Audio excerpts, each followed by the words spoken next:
Mangwanani Mwalelepo Vukenjani, Vanave Africa. Welcome to Africa Good Morning, the news and current affairs show that remains your portal into Africa's most potent stories.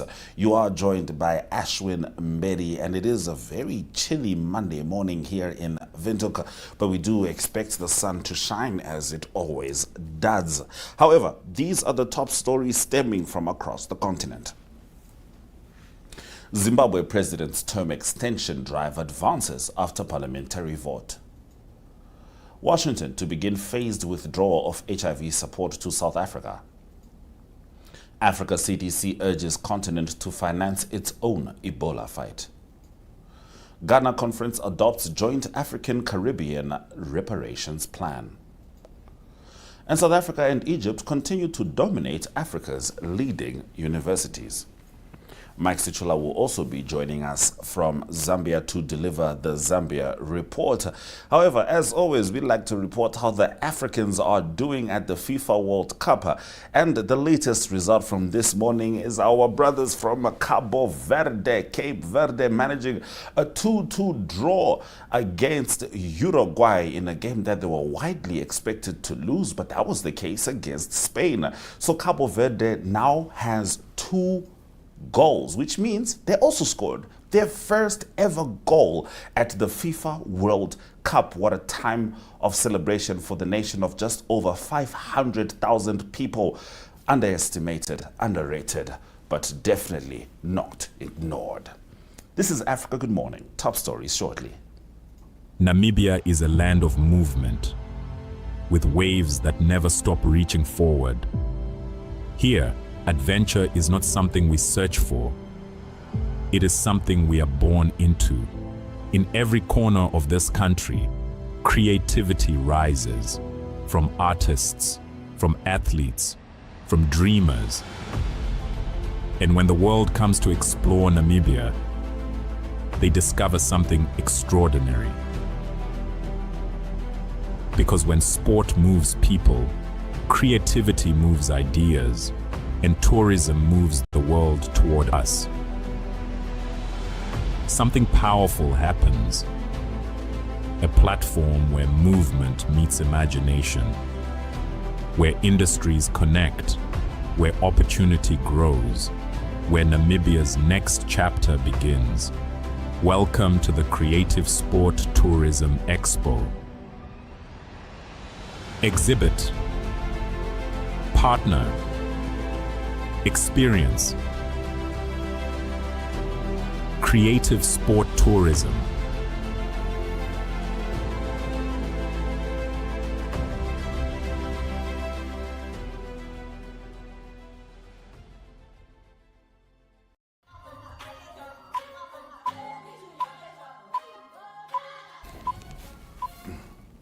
Getting into our top stories. Emmerson Mnangagwa's political skills earned him the nickname Crocodile. But it took half a century of working under Robert Mugabe before he secured Zimbabwe's highest office. Nearly a decade after becoming the country's second post-independence leader, Mnangagwa appears unwilling to see his tenure end. Zimbabwe's parliament voted in legislation on Thursday to amend the constitution and extend presidential terms from 5 years to 7. The move would allow the 83-year-old president to remain in office until 2030, 3 years beyond the expiry of his current term.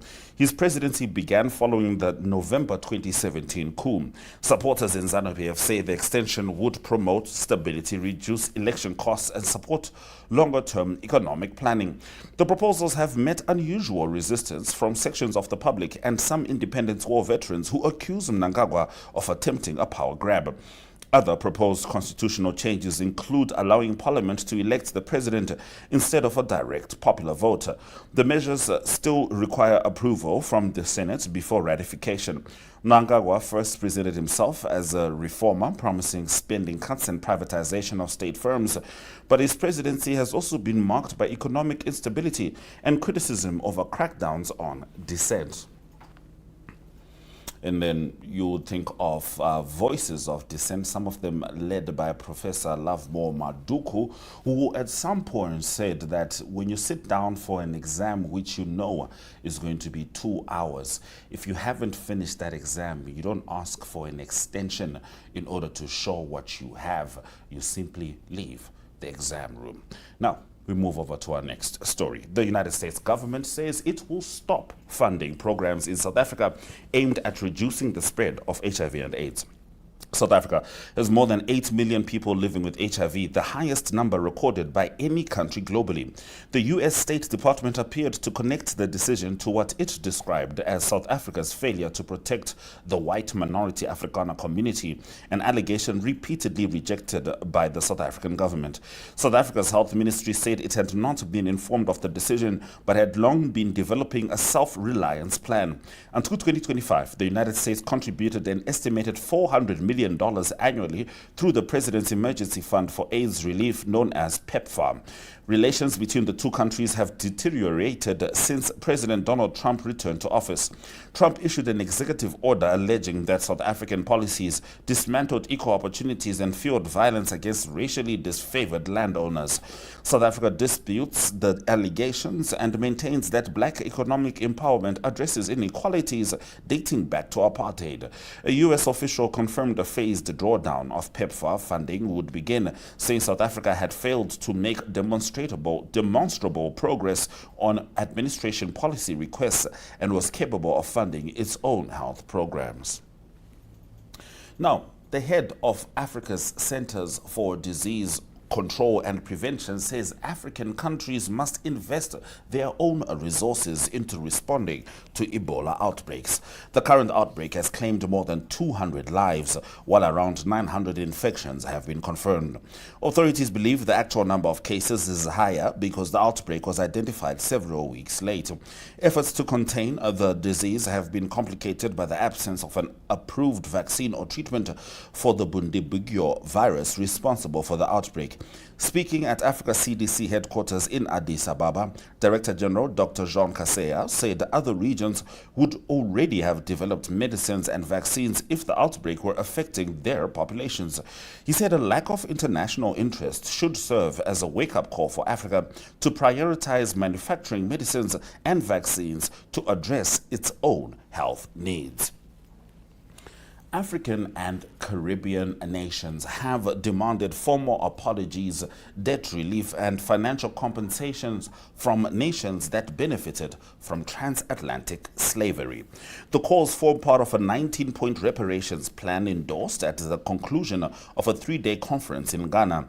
The meeting followed the approval in March of a United Nations resolution recognizing transatlantic slavery as the gravest crime against humanity, despite opposition from Europe and the United States, as well as Israel. The plan was adopted by the African Union and the Caribbean Community Commission on Reparatory Justice and does not identify specific countries expected to apologize.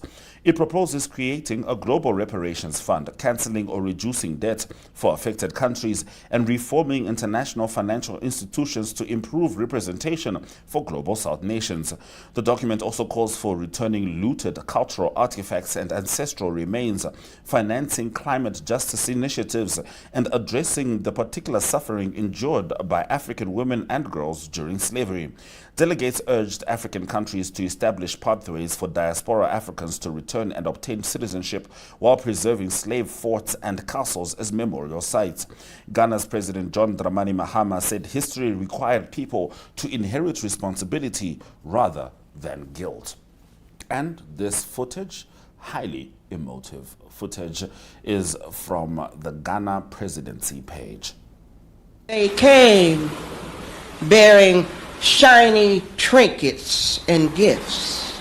They came on the good Jesus ship. They said they wanted to make a trade, but the plan was to create an international market off the backs of African slaves. Now, universal law tells us that this wicked debt must be paid for all the souls that Mother Africa gave. Because the slave that created the currency for the new European age is the same gold that gives value to our currency of today. And that gold should have had the names of the African people engraved, because the motherland was stripped of everything and its people were betrayed.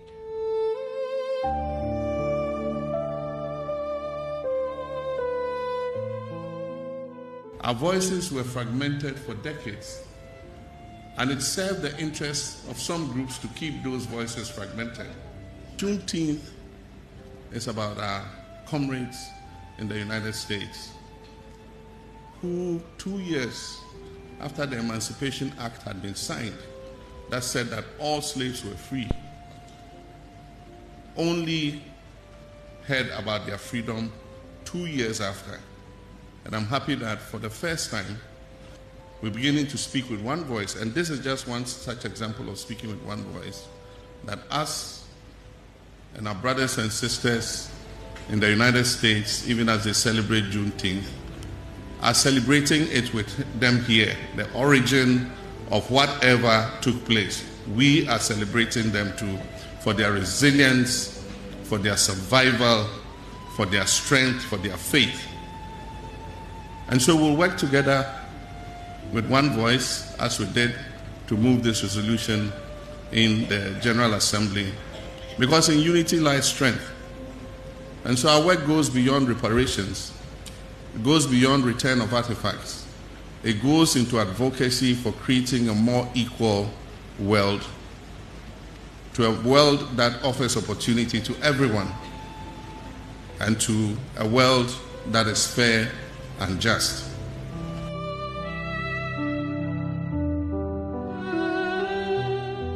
The resolution which we've passed at the UN and here today give us a door, but it is unity that will give us the strength to walk through that door.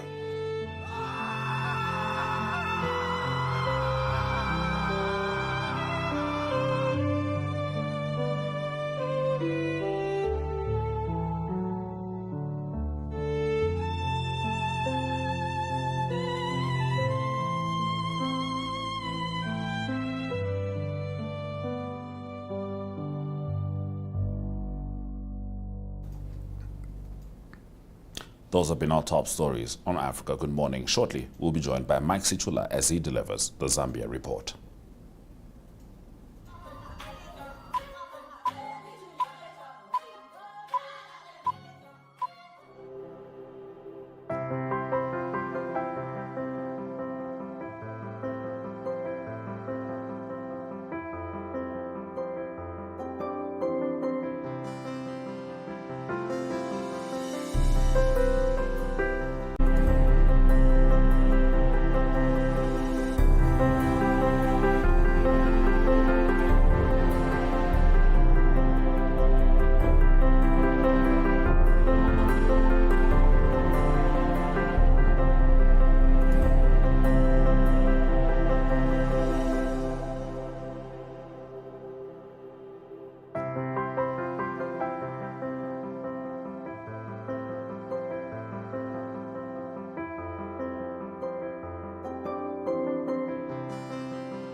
All right, it's time for us to be joined by Mr. Mike Sichula as he delivers the Zambia Report. Mr. Sichula, Muribanji. Muribanji, Africa, good morning to our dear. Africa, good morning indeed, sir. Now, we understand the Electoral Commission of Zambia is meeting political parties today. Could you tell us why? Yes, So the background to this is that we are now 52 days before the 13th August general elections, and under the Zambian constitution, 90 days before the date of election, political parties are allowed to go out and start campaigning. But however, last week on Friday, I think on Thursday, the Electoral Commission of Zambia issued an advisory to all political parties, especially to all political parties, but in this case, presidential candidates, to suspend their campaigns so that they can meet today, Monday, and draft a presidential campaign schedule. The idea is that the presidential candidates should not crash in any of the 10 provinces of Zambia. So this is something that a number of political parties disagreed with this case. So one of them that disagreed is Brian Mundubire and Citizens First Hari Kalaba. So the pictures you can see there are for a political party, for the political party which is a front runner. They were supposed to have their presidential campaign meeting in the eastern province of Zambia. But after this advisory was issued, police moved in to prevent this political party from having their meeting. So the meeting that is going to take place today by the Electoral Commission of Zambia is aimed at harmonizing the electoral calendar for presidential candidates. So what our viewers need to know is that in Zambia, if the president is in Region A, political parties are not allowed to be in that region. It is only the sitting president who must be in that region. So this is what the Electoral Commission of Zambia wants to harmonize. But political parties are saying this is eating into their time, because they are only remaining with 52 days, and today itself being Monday, which has been taken away, so meaning they are remaining with 51 days in which to canvass for support across Zambia. So it is something that has disappointed a lot of political parties, but others are saying it is okay so that the electoral calendar for presidential candidates is harmonized to avoid possible cases and possible disadvantaging one political party from the other. So we're going to see how the process is going to be by the end of today.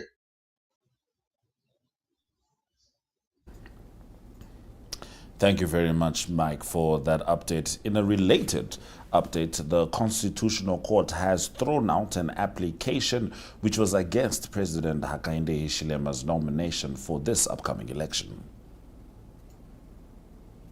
Yes, the Constitutional Court has done that, and it was widely expected that there was no way the Constitutional Court was going to entertain that petition, because it was going to cause a crisis in the event that the Electoral Commission of Zambia could have put out a verdict to say Mr. Hakainde Hichilema was not duly nominated to run for office of presidency on the August 13th. So the outcome was widely expected.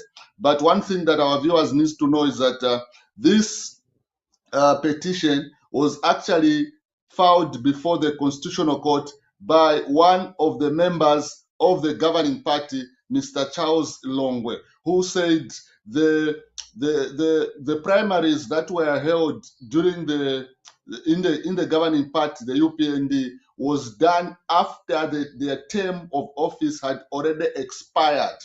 So the Zambian constitution demands that any political party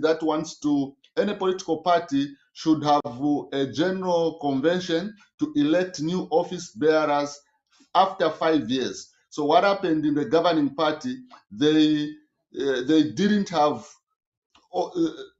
before they didn't hold these general elections to elect new office bearers. The term of office for President Hakainde Hichilema and other members of the governing party had expired by February. And when we are going towards almost the parliament was almost dissolving, the governing party had not yet ushered in new office bearers. So this is why Mr. Charles Longwe took the governing party to court. But however, the outcome has come out not in favor for him. However, one thing that our viewers need to know is that, like I said earlier, in the event that the Constitutional Court could have said, yes, Mr. Charles Longwe was right, and the governing party did not do the right thing, it was going to cause a constitutional crisis in as far as the governing party going to field in another presidential candidate, because filing in of nominations for presidential candidate had expired, and there was no way the Electoral Commission of Zambia was going to allow for fresh nomination from the governing party. All right, moving on as we close off, Mike, and actually, if you don't mind, I'm just going to sign off before you get into your final story. This has been Africa Good Morning on DSTV285 GOTV, 251up2.com, and NTVAFRIKA.MY.NA, keeping in mind that Africa is spelt with a K. We have been talking to Mr. Mike Sichula, delivering the Zambia Report, talking about the elections, and there's going to be lots of updates as we head to the August 12 and 13 actually general elections. But now, Mike, I understand the University of Zambia has delayed midterm examinations. Why is that? So the background is that there was a crisis in terms of sanitation. So the University of Zambia engaged, the Zambian government engaged the Zambia National Service to correct the situation. However, after 2 weeks, 3 weeks of works, where they did the test run of the sewer system, which had broken down, and after 4 days of testing, they discovered that the sewer system was not working as they thought. Hence, they decided to send off the students who had come, and meaning now when you send off the students, they just had to postpone the midterm exams, which were starting today, Monday. So their students are not going to have their midterm exam until the situation is rectified, because the sanitation problem has been something